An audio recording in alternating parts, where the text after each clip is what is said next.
The top stories tonight in Y News. Researchers have confirmed the world's first COVID-19 reinfection case.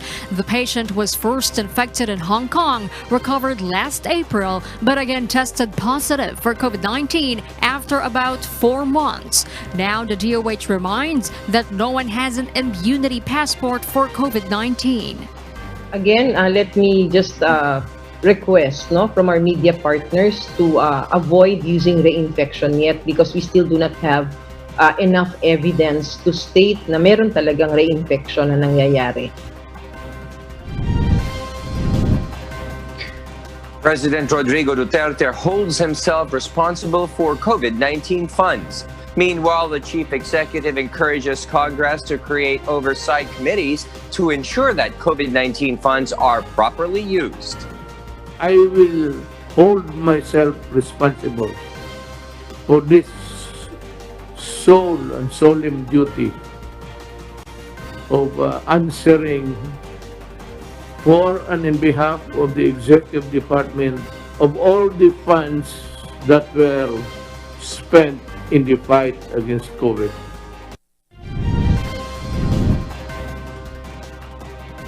President Rodrigo Duterte promises to resolve corruption issues in the Philippine Health Insurance Corporation, or PhilHealth, within his term. The Overseas Workers Welfare Administration will roll out a group livelihood program for pandemic-hit overseas Filipino workers next month. Thailand plans to open international tourism, but popular tourist island Bali, Indonesia, may not open to foreign visitors until the end of 2020. The minuscule movement of facial muscles means a lot, according to researchers in a university in Australia. Good evening, Philippines and the world. Today is Tuesday, August 25, 2020. I am Harleen Delgado. Join us in the next hour as we deliver today's top stories around the country and in other parts of the globe. I'm Angelo Castro III.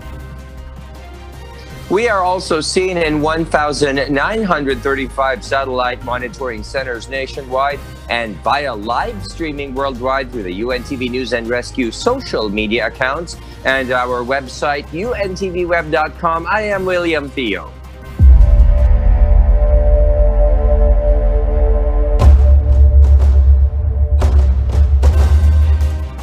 First in the news, researchers have confirmed the world's first COVID-19 reinfection case. The patient was first infected in Hong Kong, recovered last April, but again tested positive for COVID-19 after about 4 months. Now the DOH reminds no one has an immunity passport for COVID-19. Our health correspondent, Aiko Miguel, will tell us why live. Yes, Aiko. As Harleen Health Department Undersecretary Maria Rosario Bergere has clarified, there is no proof yet that a person who survived from COVID-19 can experience reinfection. But last night's studies of some experts in different countries show the first case of COVID-19 reinfection. Based on an issued journal, the patient is a 33-year-old IT worker who first had COVID-19 in Hong Kong and recovered last April. But he tested positive for COVID-19 again in mid-August after traveling through Spain and the United Kingdom. Researchers analyzed that the man had been infected with 2 different strains of the virus that causes COVID-19. According to those researchers, the discovery is important to determine how long can antibodies last in a COVID-19 survivor's body for protection against COVID-19. According to the World Health Organization, there is no study yet to prove how long can an immune response of a COVID-19 survivor last. The WHO adds it has yet to determine if the man reported to have been reinfected developed antibodies. Here is Dr. Maria Kirkovia of the WHO Technical Lead for COVID-19. What we are learning about infection is that people do develop an immune response, and what is not completely clear yet is for how long, how strong that immune response is, and for how long that immune response lasts. What about here in the Philippines? Has the DOH found any reinfection in the country? Arlene, the country's health department says there is no final study yet of reinfection in the Philippines. According to Undersecretary Vergere, all circumstances are being studied now, like reinfection. She added they're also monitoring international experiences so that they can have appropriate evidence and give the public accurate information. The DOH and the technical working group of the laboratories also continue to study the case of Interior Secretary Eduardo Año, Senator Juan Miguel Zubiri, and fallen frontliner Dr. Karen Senen. Last week, the DOH said what has been found in SILG or the Secretary Año's samples are remnants of the virus that infected him the first time. Last month, the health department stated that even COVID-19 survivors should not be complacent because no one has an immunity passport for COVID-19. The DOH continues to remind the public it is essential to observe the minimum health standards or protocols to avoid getting infected with COVID-19. Proper hand washing, physical distancing, wearing masks and face shield in public places, and strengthening our immune system. Arlene. Thank you so much, Aiko Miguel, for that report. Meanwhile, another public official tests positive for COVID-19. According to Capiz Governor Esteban Contreras, his swab test result returned positive on Monday. Governor Contreras is asymptomatic and is now in strict home quarantine. He has also called on everyone who had come in physical contact with him from August 19 to also quarantine themselves. Previously, 2 employees in the governor's office have been infected with SARS-CoV-2. President Rodrigo Duterte holds himself responsible for COVID-19 funds. Meanwhile, the chief executive encourages Congress to create oversight committees to ensure that COVID-19 funds are properly used. Our Malacanang correspondent Rosalie Cos will tell us why. President Rodrigo Duterte made a promise to the public that he will hold himself responsible if there will be any issues on the expenditure of COVID-19 response funds. He made this assurance after he met with some of his cabinet members and inquired about the expenses of various government agencies pertaining to COVID-19 response. I will hold myself responsible for this sole and solemn duty of answering for and in behalf of the Executive Department of all the funds that were spent in the fight against COVID. In relation to government expenses, President Duterte wants stricter measures to prevent corruption such as publication in newspaper of government procurement as well as bidders and their addresses. The chief executive also wants various government instrumentalities to report their expenditures every after 15 days or 1 month. Finance Secretary Sonny Dominguez suggested to make all subsidy programs digitalized in line with the e-governance pushed by the president. Meanwhile, President Duterte also appealed to Congress to create oversight committees that will ensure COVID-19 response funds are correctly used.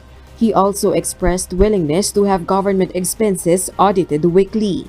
I am urging Congress, as a matter of fact, I am demanding Congress to join us in putting up measures to ensure that the money is spent for its purpose. I am willing to give way. At saka, kung gusto ninyo ng accounting for every transaction, pwede rin. Rosalie Cos, UNTV News and Rescue. We serve the people, we give glory to God. The Department of Health has issued safety protocols for its personnel when at work. Dante Amento tells us why. A total of 526 Department of Education personnel have contracted COVID-19 from January 31 to August 23, 2020. Based on the report of DepEd's Disaster Risk Reduction and Management Service, 340 are teaching personnel and 186 are non-teaching personnel. There are 212 active cases of COVID-19 in DepEd, 291 recoveries, and 17 deaths. Data also shows that 19 of the confirmed cases are from DepEd's central office. 12 of them have recovered, 6 other cases remain active, and 1 has died. DRRMS Director Ronel Daco said, of the total confirmed cases in the department, only 14 got infected at work. Titignan mo yung kabuuan ng numbers, actually nanggagaling yan sa pamilya, sa mga relatives, na-confirm din. Yung iba ay marami din, no? Ang nanggaling sa mga friends, mga visitors, at saka yung sa labas. Even Secretary Leonor Briones, who is a COVID-19 survivor, believes that she did not contract the disease during her working hours, particularly at the central office. What is the subject of the intense interest is DepEd to blame for your how many people out of your nearly 900,000 teachers is to blame for the 16 people. DepEd adds it has issued working arrangements for its personnel in compliance with the protocols set by the Department of Health to assure personal safety. Dante Amento, UNTV, News and Rescue. We serve the people. We give glory to God. Department of Health says that close to 3,000 new cases were reported today based on tests done by 86 out of 109 laboratories. Of the provinces and regions with newly announced cases, the National Capital Region logged the most with 1,575, followed by Negros Occidental with more than 200. The 2,965 new cases bring the country's total case count to surpass 197,000. Of the more than 61,000 active cases, 91.6% are in mild condition. We have lost 34 more patients. But through our fervent prayers, medical interventions, and sacrifices of our medical frontliners, 368 more people have won their battle against the invisible enemy. That brings the total recoveries nationwide to 132,396. Thanks be to God. The World Health Organization emphasizes that on the matter of immunization against COVID-19 and immunization policy, it is within the national domain of every country. At a media briefing on Monday in Geneva, Switzerland, Dr. Bruce Aylward, Senior Advisor to the World Health Organization Director General, made it clear that the decision on whether immunization against coronavirus disease 2019 would be made at the national level. He said WHO's part is to give guidance to countries on the vaccine rather than making immunization a requirement. But clearly, what we're looking for here is the greatest possible acceptance of a vaccine and that vaccine-seeking behavior. So our work will really emphasize ensuring people understand the benefits of the vaccines, the safety of vaccines, the quality of vaccines, and that we can encourage as much as possible the seeking of vaccines rather than mandatory requirements. According to the Global Health Agency, there are over 30 vaccine candidates in various states of clinical trials in phase 1, 2, or 3. Let's now take a closer look at the updated count of coronavirus cases around the world. The COVID-19 pandemic has now reached a total of over 23.6 billion confirmed cases in 188 countries, regions, and sovereignty. That's after almost 180,000 additional cases were recorded in various countries in the past 24 hours. The fast-spreading disease has claimed more than 813,000 lives, while over 15.3 billion patients across the globe have recovered from the new coronavirus infection. Thanks be to God. Some information on cases that several PhilHealth officials are facing have been concealed. This was claimed during today's House panel hearing on alleged corruption within the Philippine Health Insurance Corporation, or PhilHealth. Ray Pelayo tells us why. The House Committee on Good Government and Public Accountability and the Committee on Public Accounts conducted the fifth hearing on alleged anomalies in PhilHealth today. The lawmakers first asked officials of the Civil Service Commission on the cases of PhilHealth officials filed in the CSC. CSC Assistant Commissioner Ariel Ronquillo was not able to provide a specific number of cases, so the lawmakers asked CSC Commissioner Aileen Lizada. The official said there have been 74 cases filed in the CSC Central Office since 2010. 19 are pending, including those which some high-ranking PhilHealth officials are facing. The panel questioned Ronquillo why he was not able to give the information while he was the representative of CSC Chairperson Alicia de la Rosa Bala. Lizada then revealed that there was an instruction from the CSC Chairperson not to give any information about the PhilHealth officials' cases. If my recollection serves me right,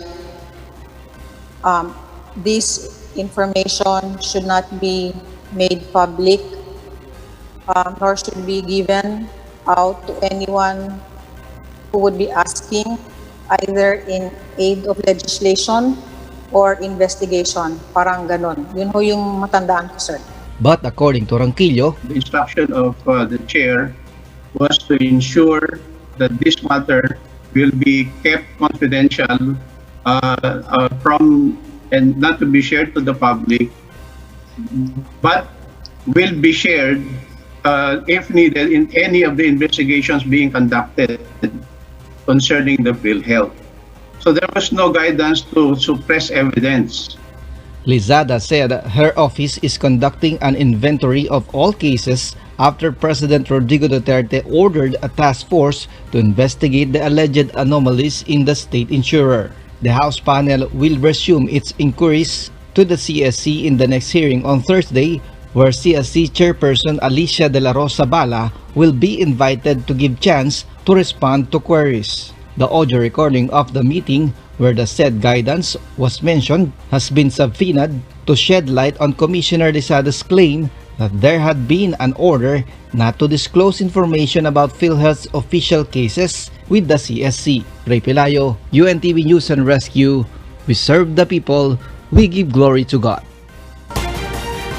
President Rodrigo Duterte promises to resolve corruption in PhilHealth within his term.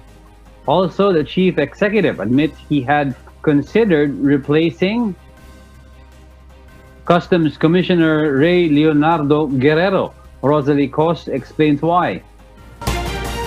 President Rodrigo Duterte ensures he will not let corrupt officials and employees of the Philippine Health Insurance Corporation, or PhilHealth, remain in their post. Within his term, he will make sure all those PhilHealth personnel involved in anomalies will be held accountable and sent to jail. Ubusin ko ito yung panahon ko to work on the cases for people who are involved in the PhilHealth.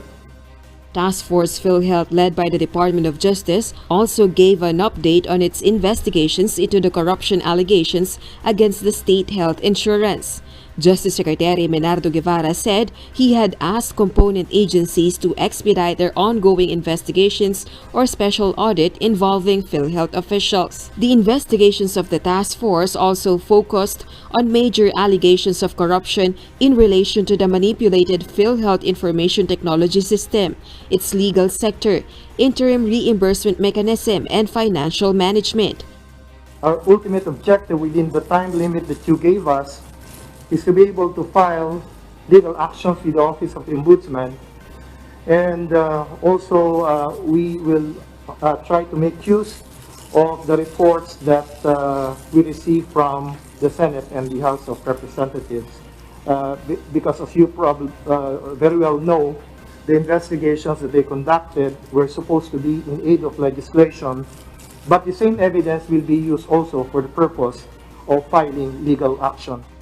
The task force also proposes to have a PhilHealth reorganization as well as creating an interim management committee for the state health insurance. President Duterte also admitted he considered replacing Customs Commissioner Ray Leonardo Guerrero. This was not because of corruptions in the Bureau, but because of a certain humamil in the BOC who the President referred to as corrupt. Sabi ko kay Jagger, or through somebody, sisirain kanyan.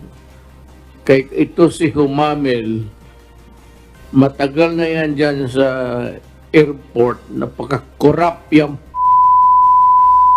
I cannot understand why he was holding DBP director.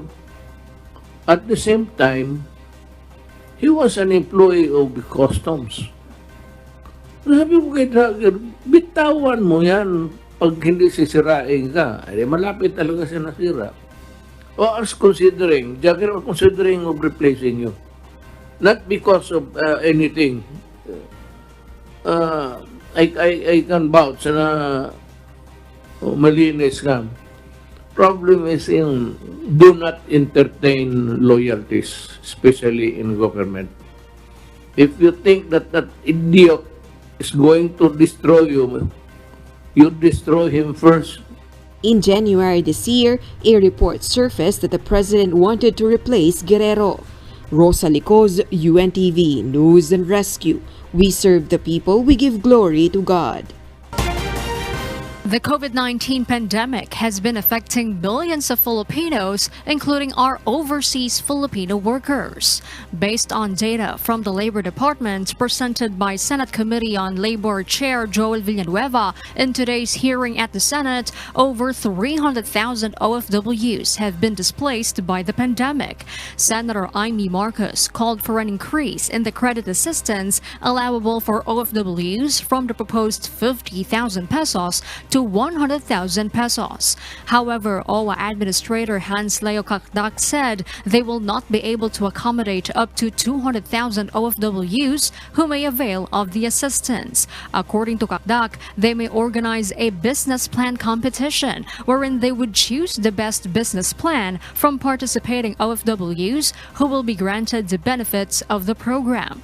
OWA is currently offering a repatriation grant under the Micro Startups for Distressed Workers program worth 20,000 pesos. Kakdak explained that 70% of those who had availed of the loan have committed the money to investment. However, they have no data on the success rates of their businesses. Hindi tayo sigurado whether or not nag-prosper yung negosyo na yun. We do have success stories. We do identify yung success stories and give them recognition, but we don't have the full-fledged data, the complete data as to yung success rate po natin. So nababahala ako na wala tayong datos pagdating dun sa parang success rate ng mga livelihood programs. Kasi kung walang ganong pag-aaral, parang nagtatapon lang tayo ng 10,000 or 20,000 dun sa mga binibigyan natin. Parang lumalabas ngayon walang follow-through. Next month, OWA is set to launch a group livelihood program wherein groups of OFWs may borrow from 150,000 pesos to 1 million pesos. Isang nakikita kasi natin batay sa karanasan, Sen, mas malaki ang tsansa ng tagumpay kung grupo, Sen. Kaya't ang napagpasyahan ng OWA board ay encourage ang group livelihood programs, lalo na sa panahon ng pandemya, Sen, baka mas matibay ang negosyo kung grupo po sila. Kakdak also said that 60% of the 165,000 repatriated OFWs who have returned to their home regions have applied for Dole's ACA program, which is a one-time cash assistance worth 10,000 pesos. OWA targets to complete the distribution of aid to remaining OFWs from the supplemental budget it has received and the fund allocation from the Bayanihan to Recover as One Act or Bayanihan 2.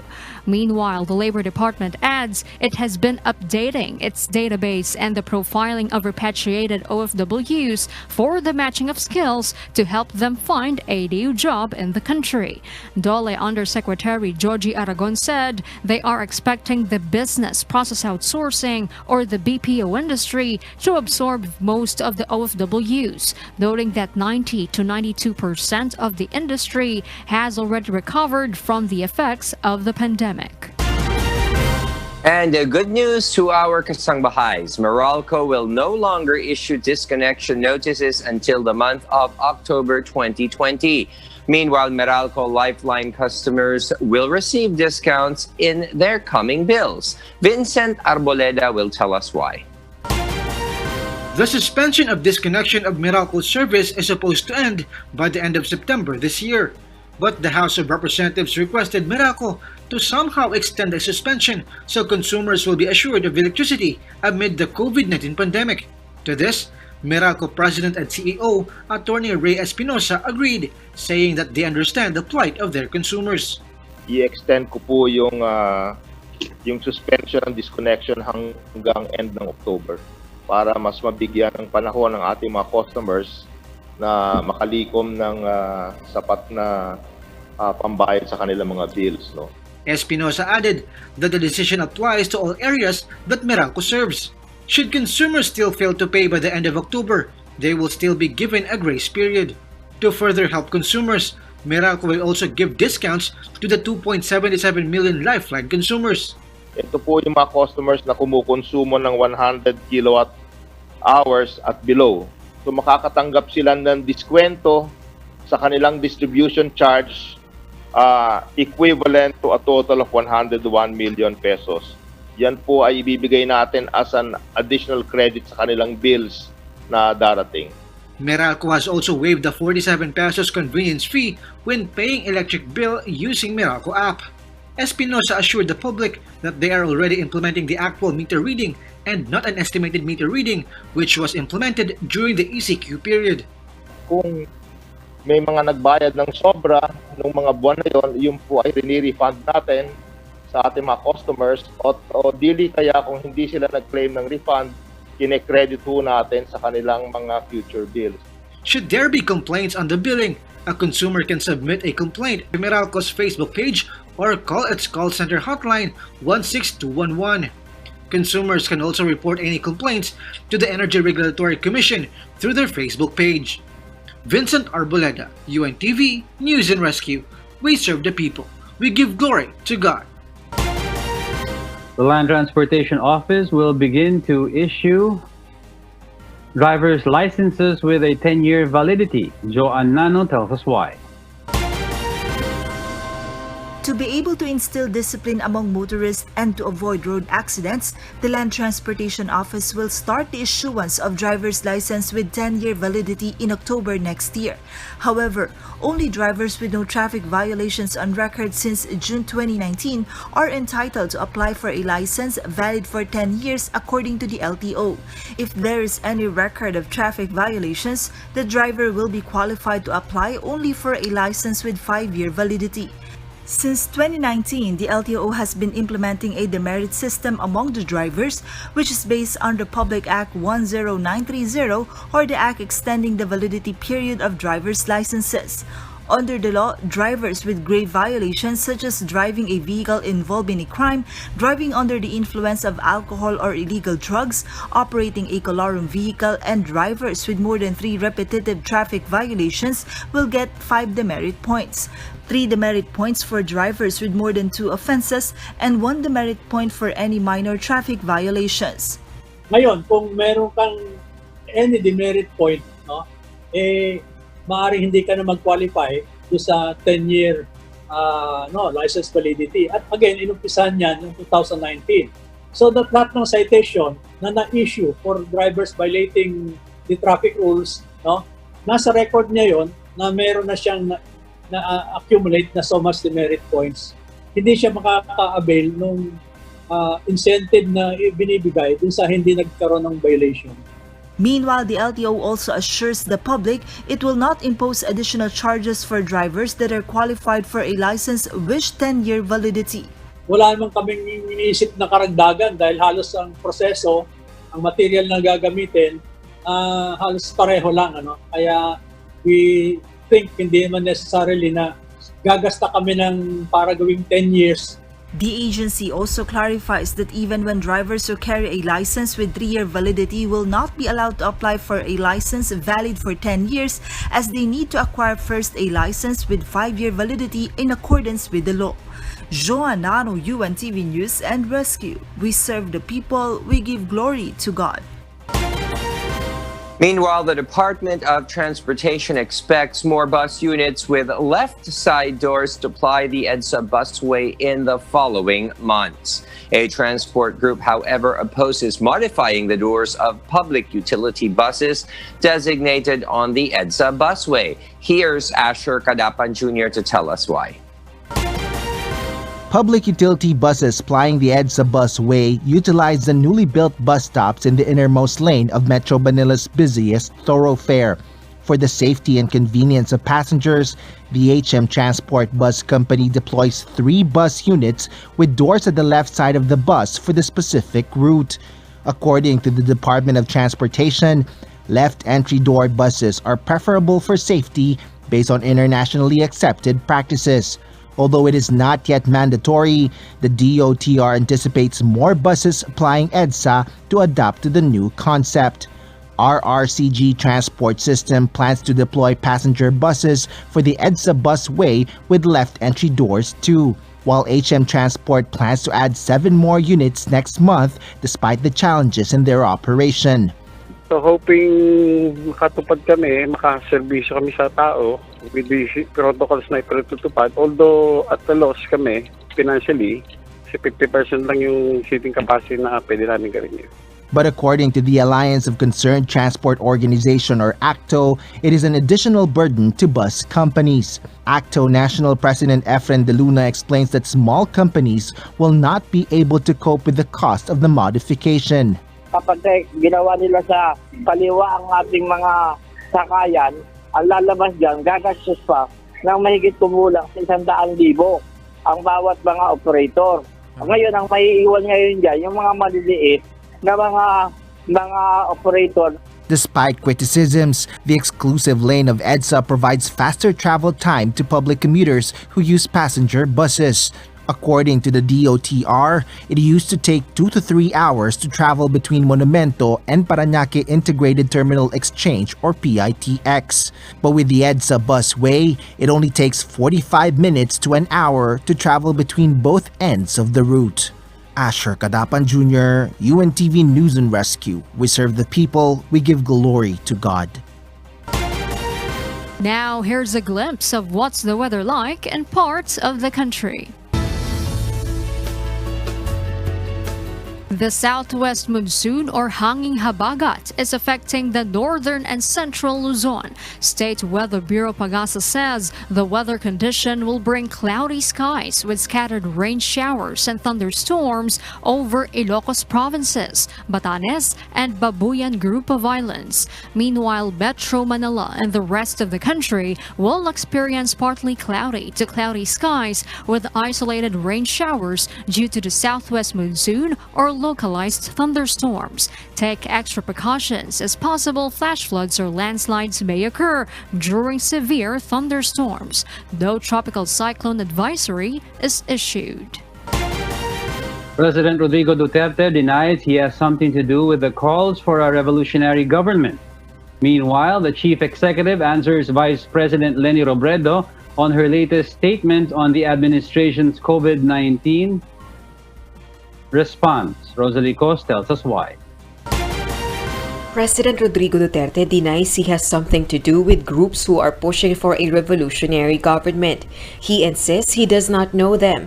It is the Mayor Rodrigo Roa Duterte National Executive Coordinating Committee or MRRD and ECC, one of the groups which encouraged the president to run during the 2016 presidential elections, has been pushing for the revolutionary government.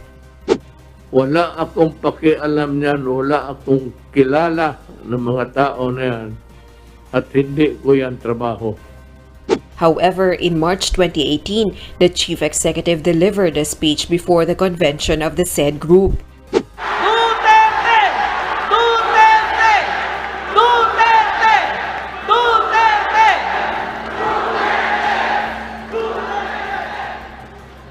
Duterte, nana po na kayong eleksyon, hiwa ka na isa, walang makita. Meanwhile, President Duterte also reacted to the statements of Vice President Leni Robredo in relation to the administration's COVID-19 response. The Vice President has recently made a public address and enumerated her suggestions to the government on responding to the present crisis. According to the Vice President, if no one leads the country, the people themselves will take action to resolve the health crisis. Hindi mahirap unawain ang sentimiento ng marami, na para bang walang timon, walang direksyon, walang malinaw na horizon kung kailan at paano masusolusyonan ang pandemya. Na parang wala na tayong maaasahan sa mga pinuno, o para ba mismong wala nang namumuno. Na para bang iniwan na lang tayo para intindihin ang isa't isa. Hindi pagbabatikos ang pagbitbit ng mga sentimientong ito. This is our reality. Sa panahon itong pandemic, medyo desperado ang mga tao. Tapos dagdagan ninyo ng mga ganon na wala naman kayong base. Sana may ipakita kayo. Please do not add fuel to the fire. You will just destroy government. Huwag ninyong sirain ang gobyerno kasi masisira ang tao. Pag nasisira ang gobyerno, lulutang tayo lahat. The president also said should he be gone, it would not resolve the country's problems. Rosa Licoz, UNTV News and Rescue. We serve the people, we give glory to God. The Department of Education stresses that it will use the existing grading system for the school year 2020 to 2021. Dante Amento tells us why. Education Undersecretary for Curriculum and Instruction, Diosdado San Antonio, said they cannot afford to implement a new grading system that will add burden to teachers. DepEd will still be using the existing numerical grading system for this school year amid the implementation of distance learning. Some adjustments will be needed for the application of a new grading scheme. Importante din pong maunawaan natin na if we will do a non-graded system for reporting the progress of our learners, it will also mean additional work for our fellow teachers, which we do not like to impose at this moment. Kasi po, mag-aaral na naman sila ng panibagong sistema. With this, DepEd rejected the pass or fail grading system proposed by the Alliance of Concerned Teachers to lessen the stringent activities of the students. Secretary Leonor Briones stressed it will affect the performance of high-performing schools and students in the country. Teachers are more aware of the existing evaluation process for learners. May mga strategies na na-develop which enables the teacher and the institution to assess the student, the performance of the student. Undersecretary San Antonio added, the basis for the granting of scholarships will be the student's numeric grade. Sa mga colleges and universities, yung mga kukuhaning scholars pagdating ng susunod ng pasukan, anong basehan? Kami rin po sa special curricular programs, mayroon kami mga grade requirements. Dante Amento, UNTV News and Rescue. We serve the people. We give glory to God. And for the news abroad, here's Kath Dumaraos reporting live from Bangkok, Thailand.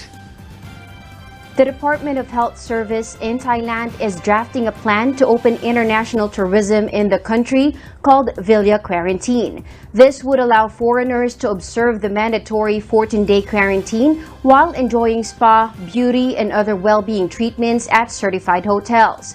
The move is part of the government's most recent bid to revive the economy by stimulating the hospitality industry. The proposal will be sent to the Center for COVID-19 Situation Administration for approval. Dr. Tares Krasanaira Wiwong, Department Chief of the Health Service in the country, said if the scheme gets approved, it will be good for the tourism industry.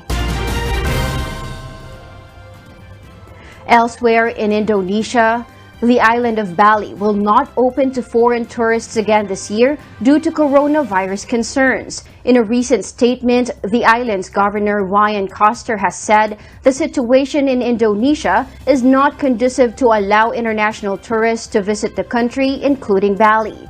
Bali has originally planned on reopening its borders for international tourism starting on September 11th, but had not received the green light from Indonesian government. After considering all the current factors that are of serious concerns, it can't be done, Coster said during a press conference in Uluwatu, Bali on Saturday. Coster explained that after speaking with the Minister of Foreign Affairs, Bali will delay its reopening until 2021 in line with the government of Indonesia. Now, worries are increasing about the impact on residents in an economy mostly dependent on tourism. Millions of foreigners visit Bali every year, data shows. But tourist arrivals have dropped sharply since Indonesia closed its borders to non-residents like other countries battling with the pandemic. Bali has reported nearly 5,000 cases of coronavirus infection as of today. Let's now take a closer look at the updated count of coronavirus cases in countries worst hit by the pandemic. The USA, still on top of the list of countries hit by the pandemic, now has over 5.7 million confirmed cases, while both Brazil and India have surpassed the 3 million mark for their cumulative cases. Russia has stayed below 1 million, and death cases caused by COVID-19 remain below 20,000. Meanwhile, in South Africa, which has reached the 5th spot, has tested more than 3.5 million residents. Of those, more than 611,000 have tested positive for COVID-19. But more than 516,000 South African patients have recovered from the disease. Thanks be to God. Elsewhere in Asia, South Korea is closing schools and returning to remote learning in the capital region. This as the country counted its 12th straight day of triple-digit daily increases in coronavirus cases. Education Minister Yoo Eun-hye said today that at least 193 students and teachers were found infected over the past 2 weeks in the Seoul metropolitan region. This is a blow to a country that has been praised for its handling of the virus. As cases began to fall by May, students returned to the classroom in stages. But nearly 200 staff and students have been infected in the greater Seoul area over the past 2 weeks. For the first time in its 35-year history, Australia's domestic debit card company EFTPOS announced on Monday that it has started to process online payments through its newly advertised digital payment solution. Joining us tonight is one of our correspondents in Australia to tell us why live. Marvy? Kath, according to EFTPOS Chief Executive Stephen Benton, this move couldn't have come at a better time as the coronavirus pandemic accelerates digital spending, which has boomed the online retail sector in recent months. Benton said that it is early days, but the service will increasingly enable more small and medium businesses to have Australia's most popular cards, multi-network debit cards processed by EFTPOS, and potentially deliver significant cost savings. These potential savings are particularly important for small businesses during COVID-19 and recovery. Running payments through cheaper networks like EFTPOS rather than its competitors is known as least cost routing. In this move that promises to bring least cost routing to the digital realm, the Australian-made electronic payments provider offers businesses an affordable alternative to global credit card schemes like MasterCard and Visa. Least cost routing has been a target for industry bodies and the Reserve Bank of Australia, or RBA, which have flagged concerns about merchants being stung by unnecessarily high fees from using other payment networks for tap-and-go or pay-pass purchases. The RBA even considers mandating the process after the contentious issue of banks gouging customers to the tune of 500 million Australian dollars via tap-and-go or pay-pass fees. EFTPOS had begun to roll out the new digital service to retailers customers and financial service providers, with an initial focus on recurring payments for companies processing card-on-file payments. Almost 40 Australian banks, including Suncorp, have signed on for the service, meaning their cards will be able to be processed through FPOS digital system. FPOS is now building to push its service into mobile payment systems such as Apple Pay and Google Pay, and is also attempting to break into the digital identity space with its new Connect ID solution. The solution, which is currently being trialed with Australia Post, acting as a broker between identity providers to allow merchants or government agencies to verify identity. Kath? Right, Marvy. So with this new digital payment service by FPOS, what does this mean for customers and how will it affect their transactions or shopping? This means that customers will not have to select a Pay by FPOS option at the checkout. In addition to recurring payments initiated by the merchant, such as monthly subscriptions, some banks are also supporting payments initiated by the customer, such as occasional grocery orders. This cost savings offered by FPOS' new digital service could also flow to customers in the form of lower prices or reduced charges. Not only is this a positive for businesses reporting increased operating costs, but also for customers looking to contactless payments amid virus fears. Kath? Thank you for Marvy for that report. In other news, death in the United Kingdom rose above average for the first time since mid-June, according to new figures. But the Office of National Statistics, or ONS, said the increase was likely due to the heat wave as coronavirus deaths continued to fall. The increased number of deaths and the rise above the 5-year average were likely due to the heat wave. The coronavirus did not drive the increase, said the ONS. A total of 57,173 deaths have now been reported, where COVID-19 was mentioned on the death certificate, including suspected cases. And those are the reasons behind the news here in Thailand and in other parts of the globe. Back to you, William. Thank you, Kath Dumaraos, reporting live from Bangkok, Thailand. Sad sports news now. Usain Bolt tests positive for COVID-19 as confirmed by Jamaica's health ministry. The 8-time Olympic gold medalist said in a social media post he is not experiencing any symptoms of the disease but is quarantining himself to be safe. Having no symptoms, so going to quarantine myself and wait on the confirmation to see what is the protocol and how should I go about quarantining myself. Just to be safe, quarantine by yourself, and just to take it easy. And just to make people know, be safe out there. Supporters wished Bolt a speedy recovery on social media, although some accused him of carelessness. Jamaica has less than 1,500 confirmed cases of coronavirus infection on the island of around 3 million. The minuscule movement of facial muscles means a lot, according to researchers in a university in Australia. Jovic Bermas has the details why. Are you feeling low and do you want to feel better? Well, now there's a way that will not cost you anything at all, by just moving some of your muscles.